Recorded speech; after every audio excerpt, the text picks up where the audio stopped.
Being romantically associated with a narcissist is difficult and tiring, but leaving them can also cause chaos. Breakups are always difficult, but they're even more difficult when you've been in a relationship with someone who exploits people and is consumed with themselves. Today, we are going to discuss how to get over a breakup with a narcissist. We recommend you stick with us until the end, since the last point will hopefully change your life. Step 1. Recognize and accept that you were abused. To get through all those dysfunctional trials with your narcissist, to keep the peace and justify staying with them, you had to make excuses for their behavior, minimize their abuse, reinterpret their lies, and tiptoe around their self-delusions. When you miss them now, and you will, you're going to start rationalizing again, thinking, oh, they're not so bad. Don't fall for it. Remind yourself over and over why you let yourself get manipulated by your narcissistic ex. If not, you might end up dating them again. The best way to do this is to maintain zero contact. Don't call or text, and block them on social media. There's a reason the no contact rule is advice given by most experts. Step 2. Be ready for a roller coaster of emotions. Grief is a long and delicate process that comes and goes, sometimes for years, in the mending of the human heart. Spend some time honoring your grief by looking underneath your anger for the sadness. Recognize the process of inviting yourself back home as you comfort yourself. Feel glad for the emotions you've had to hold in for years, even if they've been tough. They can finally come out now that you're with someone who loves and accepts you for who you are, yourself. Step 3. Reclaim your individuality. Expand your world to reclaim your identity by recovering emotional stability, resuming lost interests, and reconnecting with loved ones. Be open about your wants. Remind yourself that it's fine to talk to your partner about your feelings, wants, and desires. Please remember that you are deserving of good treatment and to set clear limits for undesired behavior. Self-compassion is a good thing to practice. You probably feel terrible that you let yourself be deceived for so long, now that you can clearly see your ex for the narcissist they were and see how damaging the patterns were that you engaged in for so long. You might be perplexed as to how you could be so naive, dumb, or gullible. When you're with family or friends who were tuned in long before you were, you can feel particularly guilty. Allow yourself a break. You're only human, and narcissists are masters at seduction. If you're in a better position, you can look into your codependency and self-esteem issues. But for now, simply forgive yourself. It's important to remember that your naivete is a positive thing. It suggests you have a trusting and open heart, something a narcissist lacks. Step 4. Recognize that your emotions may linger. Look after yourself. One of the narcissist's methods is to knock others down in order to elevate themselves. You're unlikely to have received any compliments, support, or gratitude once the seduction period ended. You may have also been subjected to verbal abuse. Because narcissists want you to be insecure, feeling confident in yourself is a foreign concept to you right now. As a result of being gaslighted for so long, you may have lost faith in your own judgment. What's the best place to start recovering from all of this? Therapy, self-help programs, and support groups may all help you focus on self-love, which is what you need to do to rebuild your self-esteem after a breakup. Find a regular meetup with a group of people who are interested in the same type of personal development as you are. By the way, if you're finding this video valuable so far, then make sure to hit the like button for the YouTube algorithm, and why not subscribe so you can keep learning more? It's free. Step 5. Talk to other people. Talking to supportive friends and family members might help you feel less alone, but other individuals in your life may not give much or any support. Your close friends and family members who show compassion validate the suffering you're going through and distract you or provide companionship on bad days, reminding you the abuse wasn't your fault. Some family members may sympathize with the abusive person. An abusive ex may have the support of mutual friends.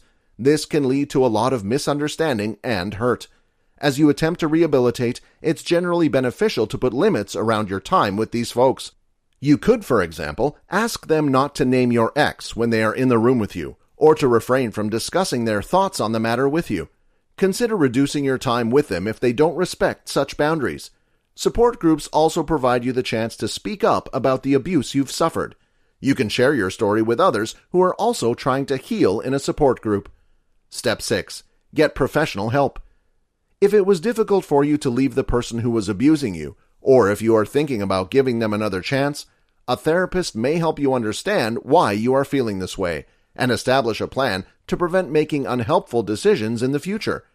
A therapist can also help you with acquiring new coping abilities, informing others about the abuse, combating suicidal or self-harming ideas, overcoming temptations to contact the abusive person, and dealing with despair, anxiety, and other mental health concerns.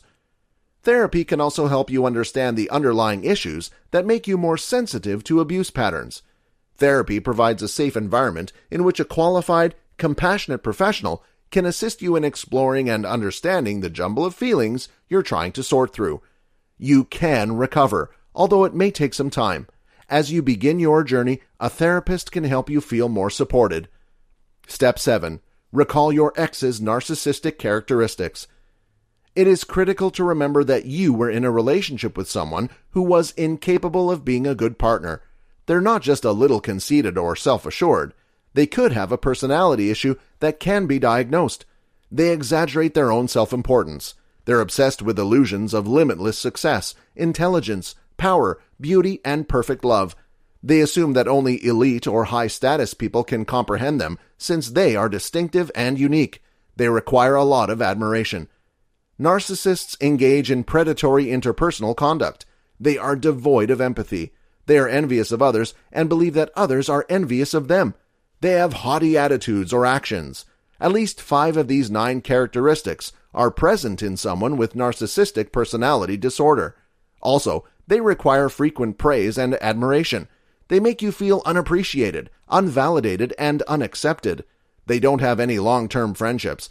They are continuously criticizing you. Step 8. Don't believe them when they say they will change. When they fear you're ready to leave them, narcissists make a lot of promises.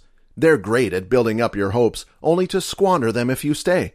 They'll declare they've realized the error of their ways and are now devoted to treating you better. Unfortunately, their altruistic offers are nothing more than a facade to obtain what they desire. If you made the decision to quit, kudos to you. It's a difficult thing to do. They are likely to put up a struggle of epic proportions since they aren't finished with you yet. Narcissists despise losing their source of energy, so don't expect them to let you go quickly. Expect them to say they'll change. They might start doing things for you that you've been asking them to do all of a sudden. You'll be lost without me, they might say, or you'll never find someone like me. Do not listen. It's all a ruse to get you to return to them because they're afraid. Discontinue all communication with them. Narcissistic relationships can never be totally healthy, and as long as you give them a place in your current life, you're unlikely to have a healthy connection. They'll continue to make your life miserable as long as you let them, because they're so focused on their own need to have you, control you, and keep you. So, if at all possible, avoid going anywhere where they might be. Please don't call them unless it's for a legitimate reason. You can also block them on social media.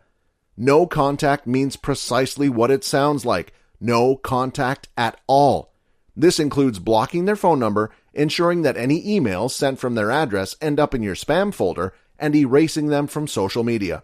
Although difficult, it is the best option because the narcissist will find a way to return sooner or later. If you shut off their supply, the narcissist will try to contact you, and they'll know exactly what to say to get you to return. As a result, you must be tough and quick. It's also a good idea to break up with them via text so they can't manipulate you anymore. If you leave something at the narcissist's house, you should just leave it and let it go. Consider it a small price to pay for your own mental health and happiness. Step 9. Establish boundaries. Narcissists are masters at intruding into every part of your personal life, including your most personal thoughts. You need to guard yourself against similar connections now that you've gotten yourself out of that circumstance. This entails establishing clear guidelines for what you consider acceptable in a relationship. Then, make sure no one crosses those lines. You will be abused if you set limits against a narcissist. Your boundaries will be interpreted in a negative way by them. You will face severe repercussions if you declare your independence. In essence, you're fighting for your own survival. You will have to surrender your personal identity in order to avoid these consequences from your companion, which is both unacceptable and harmful. You must be strong and steadfast in order to resist the vengeance you will face as a result of setting solid boundaries with the narcissist. Never, ever give up on yourself. And if you like this video, then check out these related videos to see more. And make sure to like this video to let the algorithm know you'd like to see more videos like these.